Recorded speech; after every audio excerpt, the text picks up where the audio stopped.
Let me just explain in 2 minutes the Ukraine war. This is not an attack by Putin on Ukraine in the way that we are told every day.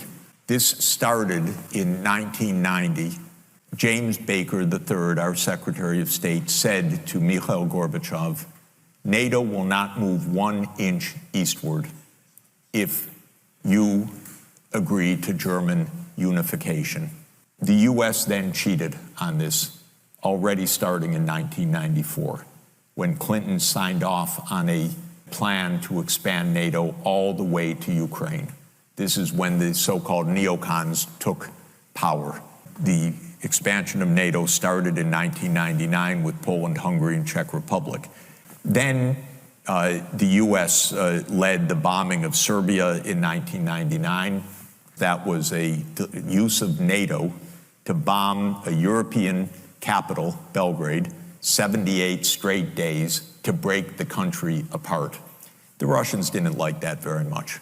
But even Putin started out pro-European, pro-American, actually asked maybe we should join NATO when there was still the idea of some kind of mutually respectful relationship.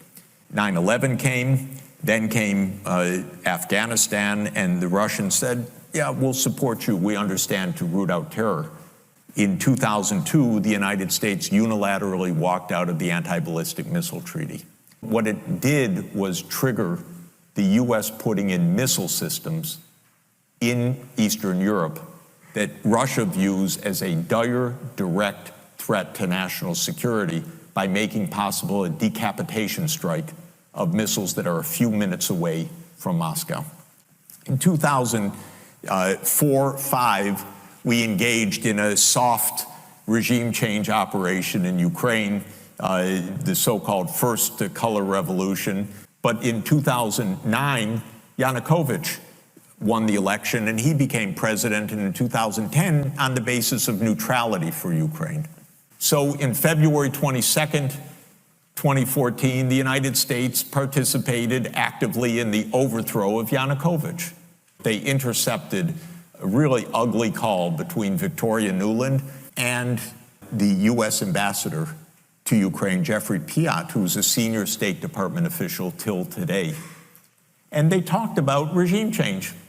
So they made the new government. The U.S. then said, okay, now NATO's really going to enlarge. And Putin kept saying, stop.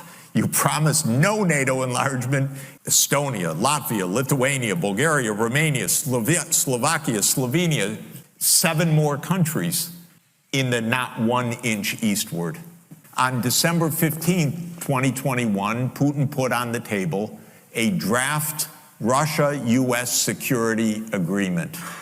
The basis of it is no NATO enlargement. The special military operation started, and 5 days later, Zelensky says, okay, neutrality. And then the United States and Britain said, no way. You guys fight on. We got your back. We don't have your front. You're all going to die. But we got your back. That's 600,000 deaths now of Ukrainians since Boris Johnson flew to Kyiv to tell them to be brave. Absolutely ghastly. We have to understand we're not dealing with, as we're told every day, with this madman like Hitler. This is complete bogus, fake history that is a purely PR narrative of the U.S. government. We're playing games here. So, God forbid a nuclear power comes at us. I don't know what's going to happen. But we came at them.